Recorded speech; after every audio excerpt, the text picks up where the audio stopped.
Kung may MP2 ka ngayon, may 10 tanong na karamihan ng Pilipino hindi alam ang sagot. At dahil dito, mas maliit ang kinikita nila kahit pareho lang sila ng inuhulog.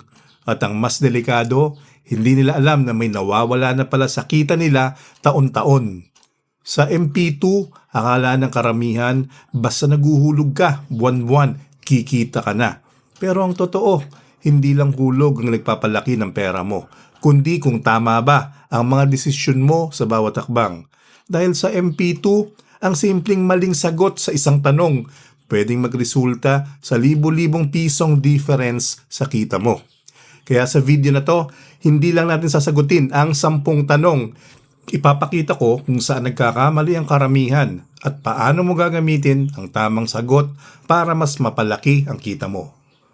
Ang video na to ay para sa kaalaman lamang, hindi personal na payong pinansyal. Affiliate products in the shelf below. Unang tanong, magkano ba talaga kinikita sa MP2? Depende ito sa dividend rate na dinideclare bawat taon. Karamihan nasa around 6% hanggang 7%. Ibig sabihin, kung may 100,000 pesos ka, pwede kang kumita ng 6,000 hanggang 7,000 pesos sa loob ng isang taon. Sa unang tingin mukhang simple, pero dito nagkakamali ang karamihan. Iniisip nila na pare-pareho lang ang magiging resulta basta may pera ka sa MP2.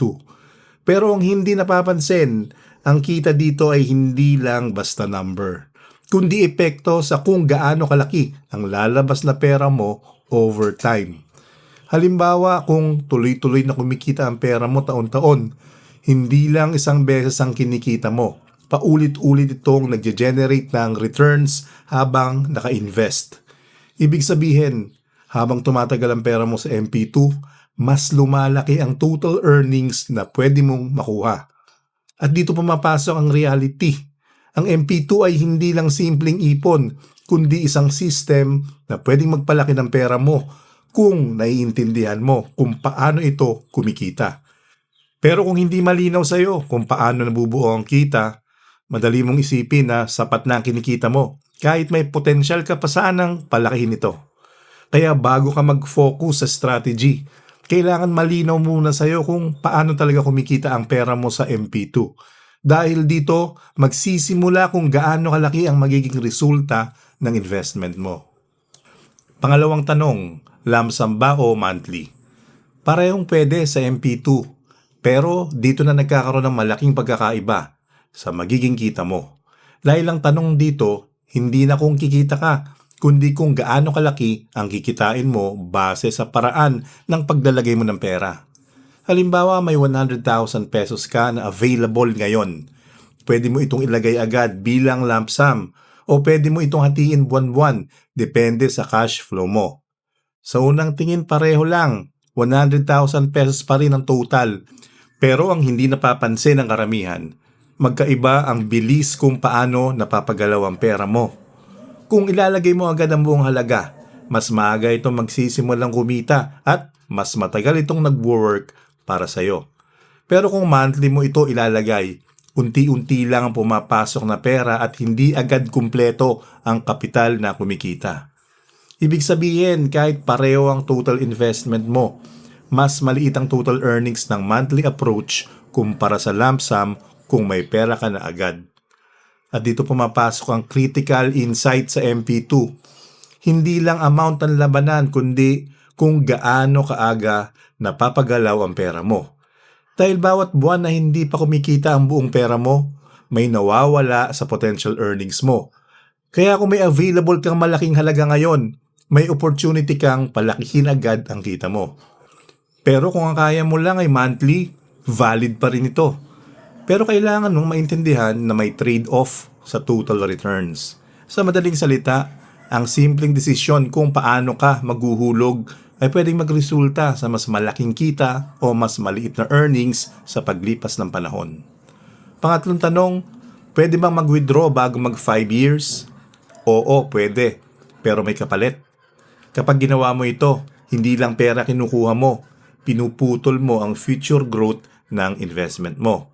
Ibig sabihin, yung kikitain mo sana sa mga susunod na taon, hindi mo na makukuha. Pero mas importante, ayon sa bagong guidelines, Kapag nag-withdraw ka ng wala sa valid reasons, may 50% penalty sa earned dividends mo. Ibig sabihin, kung kumita ka ng 100,000 pesos sa dividends, kalahati lang ang pwede mong makuha at ang kalahati mawawala sa'yo. At dito nagkakamali ang karamihan. Akala nila makukuha nila lahat ng kinikita nila kahit mag-withdraw ng maaga. Ang hindi nila napapansin, may direktang bawas agad sa earnings nila. Pero kung pasok ka sa valid reasons na pinapayagan ng pag-ibig, mas protektado ang makukuha mong benefits at hindi ka tatamaan ng ganitong penalty. Kaya ang totoong risk sa early withdrawal, hindi lang future earnings ang nawawala, may immediate loss ka pa sa kinita mo. Ibig sabihin, isang desisyon lang, may bawas ka na agad sa kita mo ngayon. At nawawala pa ang kikitain mo sana sa mga susunod na taon. Kaya ang MP2 ay hindi designed para galawin anytime, kundi para hayaan mong magtrabaho ang pera mo over time. Kaya bago ka mag-withdraw, huwag mo lang isipin kung magkano ang makukuha mo ngayon. Isipin mo rin kung magkano ang mawawala sa'yo. Parehong immediate at long term, lalo na kung hindi ito pasok sa valid reasons. Pang-apat na tanong, safe ba ang MP2? Oo. Government-backed ito, kaya mataas ang level of security ng kapital mo. Ibig sabihin, mababa ang chance na mawala ang principal mo kumpara sa ibang investments. Pero dito nagkakamali ang karamihan. Akala nila guaranteed na rin ang kita. Ang totoo, hindi guaranteed ang exact na dividends. Nakikitain mo bawat taon dahil nakadepende ito sa performance ng fund. Ibig sabihin, secured ang capital mo pero ang kita mo nagbabago taon-taon.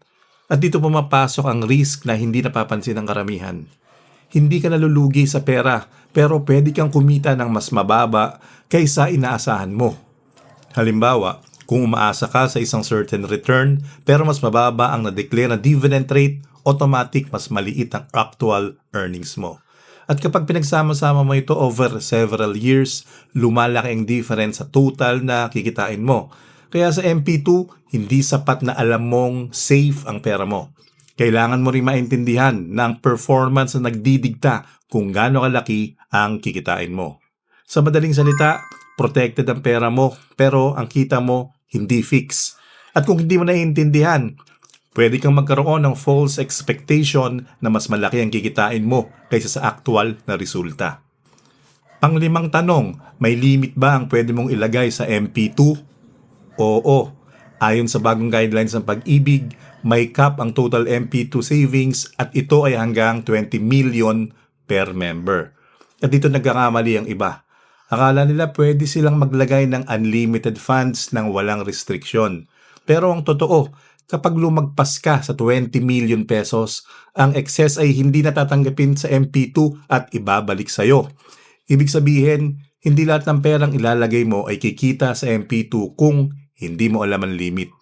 Sa isang simpleng pagkakamali, may pera kang hindi kumikita dahil hindi mo ito naipasok sa investment na inaasahan mo. At para sa may malalaking kapital, critical ito dahil kung hindi mo pa na-plan ang allocation mo, may bahagi ng pera mo ang pwedeng idle lang at walang returns. Ibig sabihin, hindi lang basta dami ng hulog ang usapan, kundi kung paano mo sinisigurado na bawat pisong ilalagay mo ay aktwal na kumikita. Kaya sa MP2, hindi lang tanong kung magkano ang ilalagay mo, kundi kung paano mo i-allocate ang pera mo within the 20 million peso cap para walang nasasayang na earning opportunity. Dahil sa ganitong level, ang simpleng oversight sa limit pwedeng magresulta sa perang hindi kumikita kahit ready ka na sanang palakihin ito. By the way, kung gusto mong makita itong Pag-ibig MP2 Top 10 Questions and Answers Guide in a simple infographic format, ginawan ko ito ng isang MP2 guide na pwede mong balikan anytime. Makikita mo yung link sa pinned comment. Kung gusto mo nito, sabihin mo lang. Pang-anim na tanong, pwede bang maraming MP2 account? Oo, pwede. At dito pumapasok ang isang strategy na hindi alam ng karamihan. Karamihan ng Pilipino, iisa lang ang MP2 account nila. Kaya isang bagsakan lang din nila makukuha ang pera nila after 5 years. Pero kung marunong kang gumamit ng multiple accounts, pwede mong baguhin ang flow ng pera mo. Halimbawa, bawat taon nagbubukas ka ng bagong MP2 account. Ibig sabihin, hindi sabay-sabay magmamature ang lahat ng pera mo. Resulta, pagdating ng mga susunod na taon, pwede kang magkaroon ng malaking payout bawat taon, hindi isang beses lang. At ang advantage nito, may cash flow ka na sa regular habang may natitira ka pang investment na patuloy na kumikita. Ibig sabihin, hindi mo sinisira ang long-term growth mo, pero nagkakaroon ka ng access sa pera mo sa tamang timing. Ito ginagawa ng mas advanced investors. Hindi lang sila nag-i-invest, pinaplano nila kung kailan lalabas ang pera nila. Kaya sa MP2, hindi lang tanong kung magkano ini-invest mo, kundi kung paano mo ini-structure ang accounts mo para makagawa ng mas consistent na income at mas malaking control sa pera mo. Pang-pitong tanong, kailan mo makukuha ang dividend sa MP2? Ang sagot, yearly itong dinideclare ng Pag-ibig.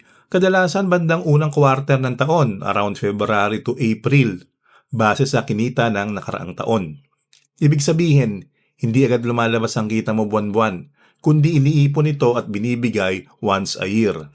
Pero dito nagkakamali ang karamihan. Iniisip nila na pare-pareho lang makukuha nila basta pareho ang hulog. Ang hindi nila napapansin, kahit sabay niyong makuha ang dividends, hindi pareho kinita ng pera nyo. Dahil ang mas importante, hindi kung kailan mo ito makukuha, kundi kung gaano katagal kumita ang pera mo habang bago pa dumating ang payout. Kung mas maagang pumasok ang pera mo sa loob ng taon, mas maraming buwan itong kumita. Ibig sabihin, mas malaki ang base ng dividend mo. Pero kung late pumasok ang pera mo, mas kaunting panahon lang ito kumita, kaya mas maliit ang total earnings mo kahit pareho ang amount.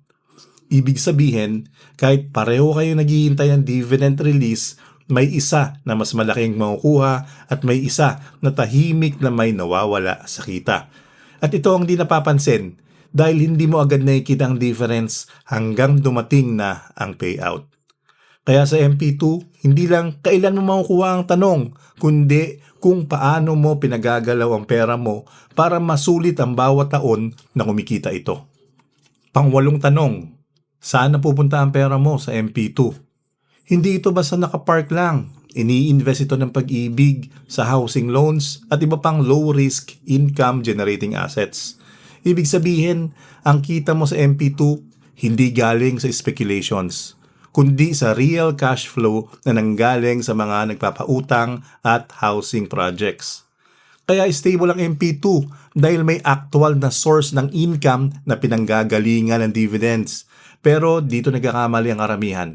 Akala nila basta safe ang MP2 without understanding kung saan talaga nanggagaling ang kita. Ang hindi nila napapansin, dahil real sector ang pinanggagalingan ng income, mas predictable ang flow ng earnings kumpara sa mas volatile na investments. Ibig sabihin, hindi basta-basta nawawala ang pera mo at may system na gumagawa ng kita behind the scenes. Pero tandaan, kahit stable ang source ng income, ang laki ng kikitain mo ay nakadepende pa rin sa overall performance ng fund. Kaya sa MP2, hindi lang mahalaga ang alam mong safe ito. Mahalaga rin na maintindihan mo na ang pera mo ay actively ginagamit para kumita at dito nanggagaling ang dividends na natatanggap mo bawat taon. Question number 9. Anong mangyayari after 5 years? Sa maturity ng MP2, makukuha mo ang buong savings mo kasama ang lahat ng kinita nitong dividends, isang malaking lump sum. Pero dito nagkakamali ang karamihan. Pagdating ng payout, inuubos nila agad ang pera. Sa isang desisyon na ito, hindi lamang nila ginagastos ang pera, pinuputol nila ang momentum ng pag-grow ng investment nila. Dahil lang hindi nila napapansin, yung perang natanggap nila, pwede pa sanang magtrabaho ulit at kumita ng panibagong returns. Halimbawa, kung i-reinvest mo ang parehong amount sa panibagong MP2 cycle, may chance kang palakihin pa ulit ang kita mo sa susunod na 5 taon. Ibig sabihin, hindi natatapos ang growth sa maturity. Pwede mo itong gawing tuloy-tuloy na cycle ng pagpapalago ng pera. Pero kung gagastusin mo agad, doon nagtatapos ang earning potential ng pera mo.